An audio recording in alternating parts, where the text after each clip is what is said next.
Bonjour, alors aujourd'hui on va regarder, on va scruter le problème des diviseurs de Dirichlet. Donc c'est un problème ouvert en fait, encore ouvert maintenant, on verra pourquoi, même si on va en garder des résultats intermédiaires. Euh, c'est un problème qui a été lancé par Dirichlet, qui a engendré de magnifiques résultats en théorie analytique des nombres. Je vous conseille, si ça vous intéresse, de regarder pour avoir un aspect un peu historique, mais avec des vrais jolis morceaux de maths dedans, l'article dans Quadrature 71 de Olivier Bordelès. Et en même temps, ça fait aussi un joli développement qui à la fois met un pied dans l'arithmétique, mais un autre pied surtout dans l'analyse, puisqu'on va voir l'arrivée de la série harmonique. Ce problème se trouve dans Oro X ENS, tome 3, de Francinou, Gianella, Nicolas. Page 244. Alors, on va le voir en deux volets. Une première approximation, un premier volet, un second volet plus fin, et puis après, on va rentrer dans les conjectures, les ouvertures, disons le troisième volet, qui est une espèce de toit ouvrant du deuxième étage.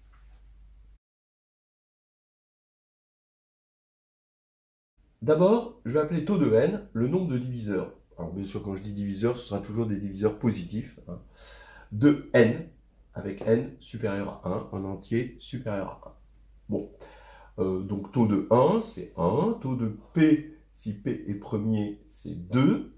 Taux de P puissance K, vous voyez que c'est K plus 1, parce que les diviseurs de P puissance K, c'est les P puissance K' avec K' allant de 0 à K. Donc il y en a K plus 1, loi des intervalles. Et puis taux est une fonction, c'est une fonction multiplicative de l'arithmétique. C'est-à-dire que taux de n, ça va être si n c'est égal au produit des p pour p premier puissance la p-valuation de n, alors, dans p premier, alors taux de n c'est le produit des nup de n plus 1, avec le théorème fondamental de l'arithmétique, c'est immédiat. Bien. On voit donc que cette suite est capricieuse. Par exemple, si j'appelle P indice n le nème nombre premier, alors P indice n, bien sûr, tend vers l'infini, et taux de P indice n puissance k moins 1, d'après cette formule, ça fait k. Qu'est-ce que ça veut dire? Ça veut dire que si k est supérieur ou égal à 2, d'accord, alors K est une valeur d'adhérence de la suite taux de n, puisqu'on a une sous-suite ici qui, on ne va pas dire elle tend vers K, mais elle est égale à K. Donc c'est une valeur d'adhérence. Donc tout nombre supérieur à 2 est valeur d'adhérence de la suite. Donc elle est évidemment capricieuse, turbulente, appelez-la comme vous voulez, mais pour la calmer, on va en prendre la moyenne. Donc je vais appeler dans la suite mu n la moyenne des taux de K pour avoir une idée de ce qu'elle vaut en moyenne. Bon, voilà. Alors, donc là, c'est une moyenne, bien sûr, ici, qui va être définie par 1 sur n, somme de K égale 1 à n, de taux de K. Et on veut avoir une idée de combien vaut mu indice n en fonction des fonctions usuelles de n.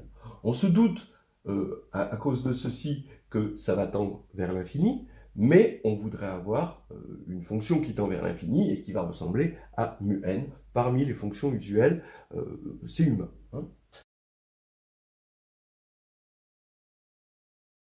Alors donc, voici une première approximation. Mu n, ça va être égal à log de n plus grand O de 1.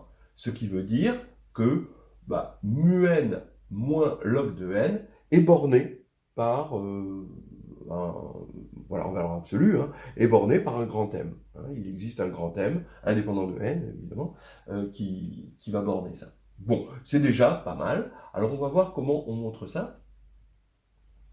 On va regarder n mu n, pour se débarrasser du 1 sur n. Et donc, c'est égal à somme de k égale 1 à n de taux de k. Mais qu'est-ce que c'est que taux de k? Ben, c'est la somme des 1 à chaque fois que d divise k. Pas fait grand-chose jusqu'à présent, mais maintenant, ben, bien sûr, quand ça coince, ben, on essaye de décoincer en tentant autre chose. Ben, je vais inverser les rôles de d et k. Je vais mettre d en premier. D, c'est pour l'instant un entier positif, puisqu'on a dit que c'était des diviseurs positifs.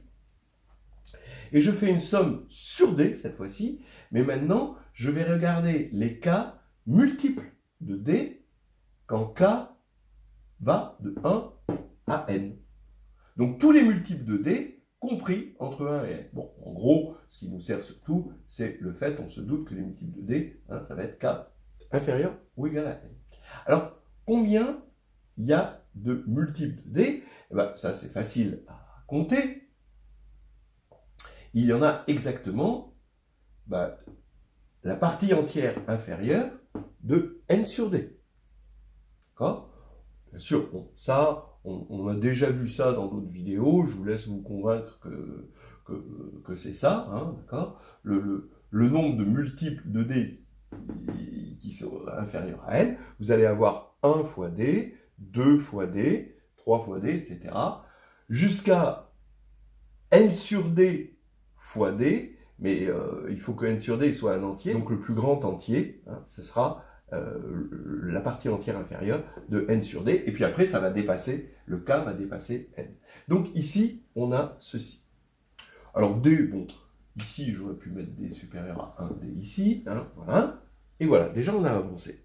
Et maintenant on peut borner d, parce que si d dépasse n, eh bien ça fait 0, évidemment.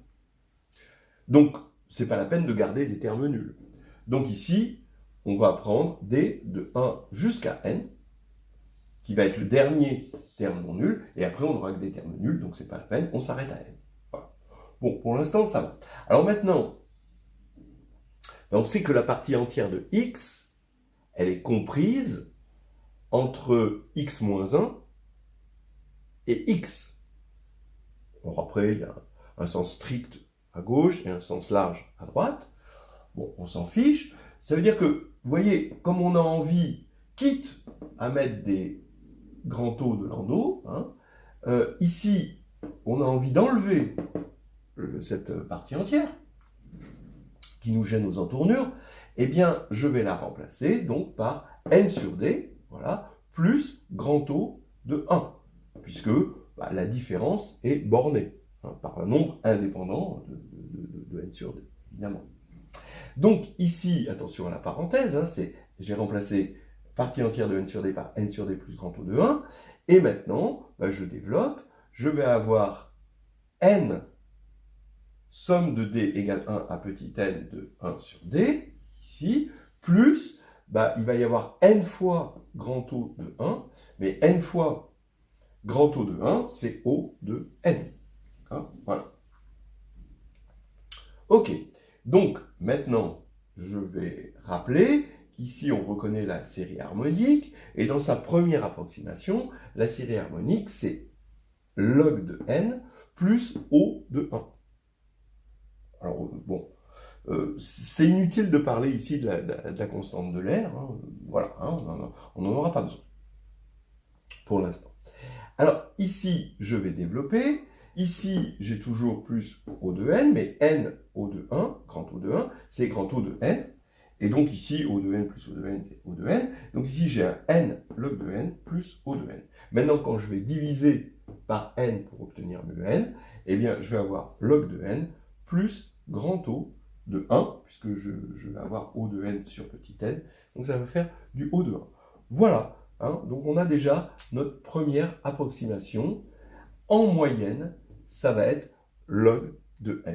Hein. On peut voir, par exemple, pour 4, allez, 4, qu'est-ce que c'est que la moyenne? Il faut faire 1 quart 2, alors pour 1, ça fait 1, pour 2, ça fait 2, pour 3, ça fait 2, 4 possède 3 diviseurs. Voilà. Et ici, ça va faire en tout 8. 8 sur 4, ça va faire 2. Bon, on n'est pas encore dans le log de 4, mais bon, quand même, voilà.